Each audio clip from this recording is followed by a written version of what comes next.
क्या करूं, ऐसी तो कोई वीडियो ही नहीं दिख रही जहाँ एक ही वीडियो में सारी स्टोरी समझाई हो। तो अच्छा हाँ, प्रशांत भाई से बोलता हूँ, वो बना देंगे। हेलो प्रशांत भाई। भाई एक वीडियो बना दो। ऐसी कोई वीडियो नहीं मिल रही यूट्यूब पे जिसमें एक ही वीडियो में पूरा क्राइसिस समझाया हो, तालिबान वर्सेस अफ़गानिस्तान। प्लीज़ बना दो एक नॉलेज वाली वीडियो जिसमें पूरा अफ़गानिस्तान वर्सेस तालिबान क्राइसिस दिया हो। ऐसी यूट्यूब पे कोई भी वीडियो नहीं है जिसमें एक वीडियो में समझाया हो। बना देंगे? Okay, thank you thank you thank you.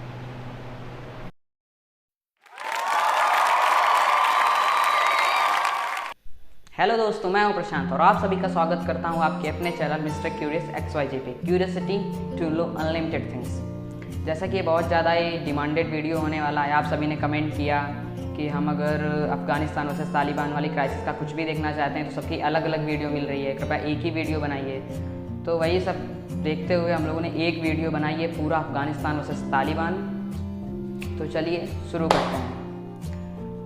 थोड़ा शुरू करने से पहले जान लेते हैं अफ़गानिस्तान की हिस्ट्री। तो हमको ज़्यादा पीछे नहीं जाना है, 18वीं सदी से ही शुरुआत कर देते हैं। जैसे कि 18वीं सदी में अफ़गानिस्तान जाना था ग्रेवयार्ड ऑफ एम्पायर के नाम से, जैसे कि उस टाइम पे बहुत ही शक्तिशाली देश था। जैसे कि यहाँ पे 19वीं सेंचुरी में ब्रिटेन आए थे और उन्हें भी बहुत ज़्यादा बेइज्जती का सामना करना पड़ा था और हार के चले गए थे। उसके बाद 20वीं सेंचुरी में सोवियत यूनियन आया और 9 ईयर्स उसने राज किया और उसके बाद उसको भी हार का सामना करना पड़ा।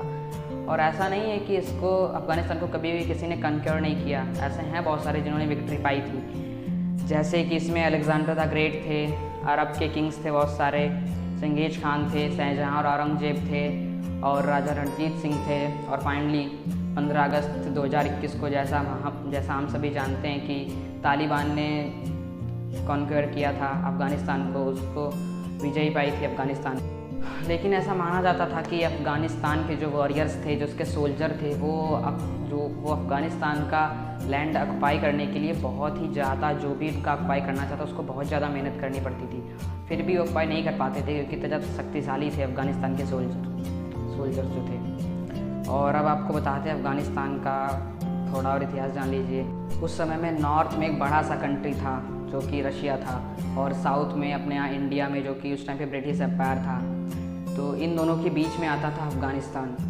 और रशिया और ब्रिटिश एम्पायर को दोनों को डर रहता था कि कोई अफ़गानिस्तान को ऑक्युपाई ना कर ले। वैसे एक बहुत ज़्यादा फेमस कार्टून बनाया गया था जिसमें कि रशिया को भालू की जगह पे बनाया गया था और ब्रिटिश एम्पायर को शेर की तरह दर्शाया गया था, और इसके मिडल में था अफ़गानिस्तान, जैसा कि आप देख सकते हैं। 1838 में ब्रिटिश अपने आप को बहुत ज़्यादा मोटिवेटेड फील कर रहा था और बहुत ज़्यादा कॉन्फिडेंट था कि वो अफ़गानिस्तान को जीत लेगा, यानी उस पर कब्जा कर लेगा। उस वक्त अफ़गानिस्तान का राजा था अमीर दोस्त मोहम्मद। तो ब्रिटिश ने जंग छेड़ी और उसको जीत के इस पर अपना पपेट किंग, यानी कि अपना कठपुतली राजा बनाया, जिसका नाम था शाह शुजा दुर्रन। और ये राजा लोगों को बिल्कुल भी पसंद नहीं था। तभी शाह शुजा दुर्रम को मार कर उन्होंने दोबारा से अमीर दोस्त मोहम्मद को कुर्सी पर बैठाला गया। और इसके बाद 1919 में थर्ड एंग्लो वार छेड़ा गया, जिसे कि वहाँ के लोग इंडिपेंडेंस वॉर का नाम दिया था। ये थर्ड एंग्लो वार किया गया था कम्प्लीटली ब्रिटिश एम्पायर को हटाने के लिए, क्योंकि वो राजा चला गया था तब भी थोड़ा बहुत कुछ एरिया था जिसको ब्रिटिश एम्पायर रूल कर रहा था। और फाइनली 19 अगस्त 1919 में अफ़गानिस्तान ट्रूली इंडिपेंडेंट हो गया। देन 1928-29 में अफ़गान सिविल वॉर स्टार्ट हुआ और इस वॉर में राजा रानी को हार का सामना करना पड़ा। इससे राजा और रानी दोनों लोग इंडिया चले आए थे। और इसके बाद इनकी एक बेटी थी जिसका नाम मैरिया इंडिया रखा गया था। वो अभी भी इंडिया में जीवित है और उनकी उम्र है 92 ईयर्स। 1933 में मोहम्मद जहीर शाह बने नए राजा और उन्होंने 40 साल तक रूल किया, जिसमें कि इन्होंने अच्छा खासा डेवलपमेंट भी किया था, अच्छा खासा मॉडर्नाइजेशन भी किया था। और इसके बाद अफ़गानिस्तान में 1964 में कॉन्स्टिट्यूशन लागू हुआ, जिसमें कि प्राइम मिनिस्टर इलेक्शन से चूज़ किया जाता था। अब अफ़गानिस्तान की हिस्ट्री को रखते हैं साइड में और आते हैं मेन मुद्दे पे, जो कि अफ़गानिस्तान वर्सेस तालिबान क्राइसिस, जिसमें कि अफ़गानिस्तान ने तालिबान पर कब्जा किया था, उसके बारे में बात करते हैं। फाइनली 15 अगस्त 2021 को तालिबान ने पूरी तरह से कब्जा जमा लिया था अफ़गानिस्तान पे, और अफ़गानिस्तान की सरकार गिर गई थी और इसके प्रेसिडेंट अशरफ गनी देश छोड़ के चले गए थे। वो नहीं चाहते थे कि खून खराबा हो, और इसकी आपको पूरी कहानी बताते चलेंगे, इसलिए वीडियो को एंड तक देखते रहिए। 15 अगस्त 2021 को तालिबान काबुल के प्रेसिडेंशियल पैलेस में घुस गए और तभी से पूरी तरह से कब्जा जम गया था और लिखित में हो गया था कि 15 अगस्त 2021 को अफ़गानिस्तान पे तालिबान ने कब्जा कर लिया है। और इसके बाद डेनमार्क, नॉर्वे, स्वीडन, जर्मनी ऐसे कई देशों की लंबी लिस्ट है जिन्होंने अपनी एम्बेसीज को क्लोज कर दिया था। यूएस एम्बेसीज को भी कम्प्लीटली क्लोज कर दिया जा चुका था। सभी कंट्रीज पूरी कोशिश कर रही थी कि जो भी उनके कंट्रीज़ के पीपल वहाँ पे काम कर रहे थे अफ़गानिस्तान पे, उनको सक्सेसफुली बिना किसी हार्म के उनको वहाँ से लाया जाए।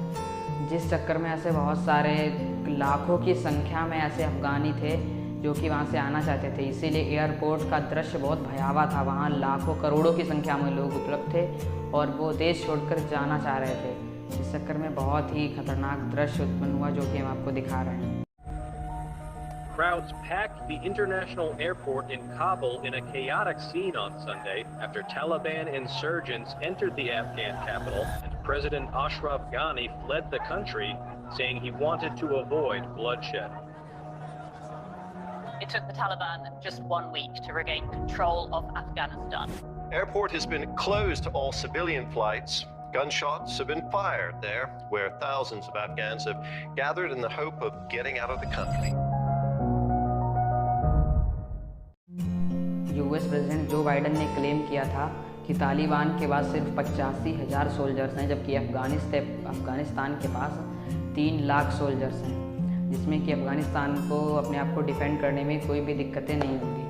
और यूएस इंटेलिजेंस रिपोर्ट बताती है कि कम से कम तालिबान को अफ़गानिस्तान को फुली रूल्ड करने में 3 से 4 महीने लगने चाहिए थे, पर उसी जगह पे तालिबान ने सिर्फ 2, 3, 4 हफ्तों में ही पूरा का पूरा अफ़गानिस्तान कब्जा कर लिया।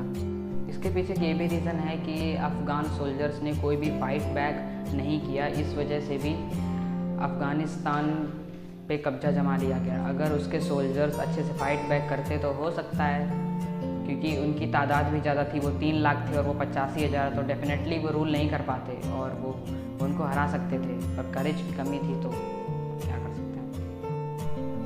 अशरफ गनी ने एक ट्वीट किया था जिसमें कि वो बता रहे थे कि मैं देश छोड़ के जा रहा हूँ, वो ब्लड शेड नहीं चाहते, यानी कि खून खराबा नहीं चाहते हैं, पर रियलिटी तो कुछ और थी, क्योंकि जो भी उनकी लीडरशिप अच्छी नहीं थी और जो भी उन्होंने करप्शन किया था, लैक ऑफ ट्रेनिंग थी, लो मॉरल थे।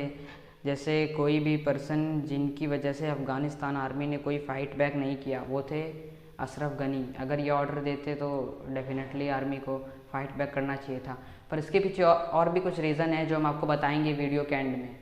पिछले साल जब डोनाल्ड ट्रंप प्रेसिडेंट थे तो इन्होंने तालिबान के साथ एक पीसफुल ट्रीटी साइन की थी, जिससे कि अफ़गानिस्तान सोल्जर्स के ऊपर बहुत ज़्यादा इफ़ेक्ट पड़ा था। वो बहुत ज़्यादा डीमोटिवेट हो गए थे कि अभी तक उनका अमेरिका साथ दे रहा था, पर अब वो भी तालिबान के साथ मिल गया है। और अब जब जो बाइडन का कार्यकाल आया तो उन्होंने अपने सोल्जर्स को पीछे हटा लिया, जिससे कि अफ़गानिस्तान सोल्जर्स और भी डीमोटिवेट हो गए। अब उन्हें लग रहा है कि हमारे पीछे से कोई सपोर्ट नहीं है, अब हम कैसे लड़ सकते हैं। और दूसरी तरफ तालिबान स्ट्रेटजिकली प्रोपेगेंडा से और पूरे साइकोलॉजिकल तरीके से स्ट्रेटजिकली उन पर कब्जा बनाने में जुटी हुई है। जैसे कि उनको एक ऑल आउट वॉर डिक्लेयर करने की जगह उन्होंने एक लेटर दिया अफ़गानिस्तान आर्मी में, जिसमें उन्होंने लिखा था कि अगर तुम हमारे खिलाफ़ नहीं लड़ोगे, मतलब हमारे साथ अगर फ़ाइट बैक नहीं करोगे, तो अब तुम्हारे और तुम्हारे पूरे परिवार को ज़िंदा छोड़ देंगे। ऐसी कई धमकियाँ दी गई जिससे कि सोल्जर अब रिज़ाइन करने के लिए तैयार थे। इसमें से कई लाखों ने, अबाउट 1/4 सोल्जर्स ने रिज़ाइन लेटर यानी कि इस्तीफ़ा दे दिया आर्मी से। और क्योंकि कोई भी आदमी हो उसको सबसे पहले अपनी और अपनी फैमिली की सुरक्षा देखता है, तो इसीलिए उन्होंने रिज़ाइन कर दिया ताकि उन्हें और उनकी पूरी फैमिली को सुरक्षित छोड़ दिया जाए। और स्पेशली तब जब उनका प्रेसिडेंट खुद ही इतना डीमोटिवेट है, उसको खुद ही कॉन्फिडेंस नहीं है कि वो वॉर जीत सकता है, और वो खुद ही बात कर रहा है कि हम देश छोड़ देंगे ब्लड शेड से बचने के लिए। क्योंकि यहाँ उन्हें लग रहा था कि अगर हम तालिबान के सामने घुटने टेक देंगे तो मारे नहीं जाएंगे, और उन्हें ये भी लग रहा था कि अब वैसे भी अफ़गानिस्तान वॉर जीतने वाला नहीं है, क्योंकि स्पेशली जहाँ पे उनका प्रेसिडेंट खुद ही इतना डीमोटिवेट है, उसे खुद ही कॉन्फिडेंस नहीं है कि वो वॉर जीत सकता है और वो देश छोड़ने की बात कर रहा है। तो इस रीज़न से ही इतने सारे सोल्जर्स ने रिज़ाइन कर दिया और यही एक बहुत बड़ा एक मेजर इफ़ेक्ट पड़ा। तालिबान का राज कॉमन पीपल स्पेशली वुमेन के लिए तो नर्क के समान होने वाला है, स्पेशली तब जब वो वैसे रूल अप्लाई करेंगे जैसे कि उन्होंने 1996 से 2001 तक अप्लाई किए थे। ऑलरेडी कुछ रिपोर्ट्स आनी चालू हो गई थी इसमें कि लड़कियों को किडनैप किया जा रहा है सोल्जर्स की ब्राइड बनाने के लिए, यानी कि जो सोल्जर वहाँ फाइट कर रहे हैं उनके साथ शादी करने के लिए, और कुछ बॉयज़ को फोर्स किया जा रहा है कि वो तालिबान आर्मी ज्वाइन करें और तालिबान की साइड से फाइट करें। अब लड़कियों को डर है कि वो स्कूल जा पाएंगे कि नहीं, क्योंकि तालिबान की पहली वाली सरकार में किसी भी लड़की किसी भी औरत को घर से अकेले निकलना या स्कूल जाना अलाउ नहीं था। अब इंटरेस्टिंगली बताते हैं कि अब तालिबान क्लेम कर रहा है कि वो एक नई गवर्नमेंट बनाएगा जिसमें कि वो सभी औरतों को लड़कियों को स्कूल जाने की परमिशन होगी and even they can go without any male person और सिंगल, यानी कि वो अकेले भी बाहर जा सकती हैं, अकेले और किसी भी मतलब मेल पर्सन को लिए हुए। हालांकि औरतों को हिजाब पहनना कंपलसरी होगा, पर एक तालिबान के स्पोक पर्सन है सुहेल शाहीन, इनसे पूछा गया तो ये बताते हैं कि बुर्का पहनना कंपलसरी नहीं होगा पर हिजाब पहनना कंपलसरी होगा। वैसे कहने और करने में तो बहुत ही अंतर है, अब देखते हैं आगे क्या होता है। कुल मिला के अभी तक के हालात बिल्कुल भी ठीक नहीं है, बहुत ज़्यादा मार काट हो रही है और जैसे कि बहुत ज़्यादा ही हत्याएं हो रही हैं। एक अफ़गान का एक कॉमेडियन था, उसे भी मार दिया गया, ऐसे बहुत सारे ऑफिसर थे, बहुत ज़्यादा उथल पुथल मची हुई है, बहुत सारे ऑफिसेस को तोड़ फोड़ दिया गया है, जितने भी प्रेसिडेंशियल पैलेस थे 2-3 उनको सबको भी बर्बाद कर दिया गया है। अब देखते हैं आगे क्या होता है। हम लोग तो यही उम्मीद करते हैं कि तालिबान एक नई गवर्नमेंट लाए और अच्छे से सब रन होने लगे। देखा जाए तो इस पूरी क्राइसिस का जिम्मेदार है अमेरिका। अगर अमेरिका अपने सोल्जर्स को पीछे नहीं हटाता, यानी अपने कंट्री में वापस नहीं बुलाता, तो ऐसा कुछ भी नहीं होता, क्योंकि अमेरिका अपने बहुत सारे लाखों की तादाद में अपने सोल्जर्स भेजता है वहाँ, जिससे कि वो अफ़गान को प्रोटेक्ट करते हैं बाकी सब तालिबान वगैरह से, क्योंकि ये बहुत सालों से ये इनकी लड़ाई चलती आ रही है तालिबान और अफ़गानिस्तान की, और अभी तक के सारे सोल्जर तालिबान के लिए फ़ाइट करते थे, पर जो बाइडन ने इनको वापस ले लिया है और इसी के चलते तालिबान ने अफ़गानिस्तान पे कब्जा बना लिया था। लगभग सभी कंट्रीज़ ने अपनी कंपनीज़ को इवैक्यूएट करा दिया था अफ़गानिस्तान में, यानी कि अपनी सभी कंपनियों को खाली कर दिया था। सिर्फ चाइना और रसिया को छोड़ के बाकी सभी कंट्रीज़ ने इवैक्यूएट कर दिया था। अब चाइना और रसिया को देखा जाए तो हम लोग डायरेक्टली या इनडायरेक्टली अनुमान लगा सकते हैं कि चाइना और रसिया तालिबान के सपोर्ट में है, इसीलिए उसने अभी तक अपनी एक भी कंपनीज़ को इवैक्यूएट नहीं किया है। अब उसको तालिबान गवर्नमेंट रन करेगी, जैसे कि पहले अफ़गानिस्तान गवर्नमेंट रन कर रही थी, पर बाकी सभी कंट्रीज़ को इन पे भरोसा नहीं था, इसीलिए उन्होंने अपनी सारी कंपनीज़ को इवैक्यूएट करा लिया था एक्सेप्ट चाइना एंड रशिया।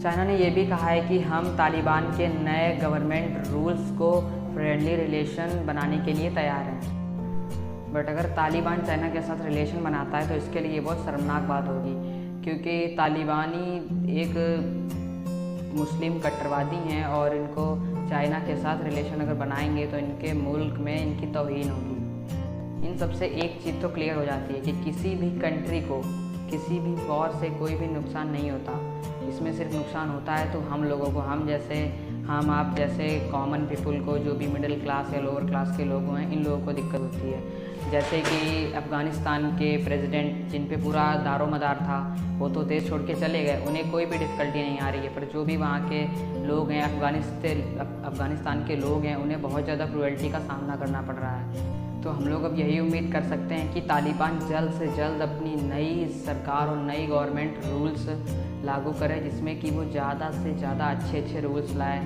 जैसे कि उन्होंने क्लेम किया है कि हम औरतों को बुर्का पहनने के लिए फ़ोर्स नहीं करेंगे, सिर्फ हिजाब से ही काम चलाएंगे, और औरतों को स्कूल जाने के लिए परमिट देंगे, गर्ल्स भी स्कूल जा सकेंगी, किसी तरह का किसी पे फोर्स नहीं होगा, इक्वलिटी दी जाएगी, और मोस्ट इम्पॉर्टेंट है लिबरेट, यानी कि फ्रीडम बहुत ही इम्पॉर्टेंट होती है हर किसी के लिए।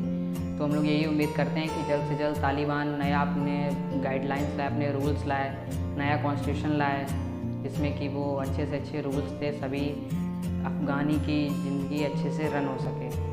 आज की वीडियो यहीं तक। अब मिलते हैं अगले वीडियो में, और आपको जिस टॉपिक पे भी, जिस सब्जेक्ट पे भी वीडियो चाहिए उसको कमेंट में बता दीजिए, उस चीज़ पे हम वीडियो बनाएंगे।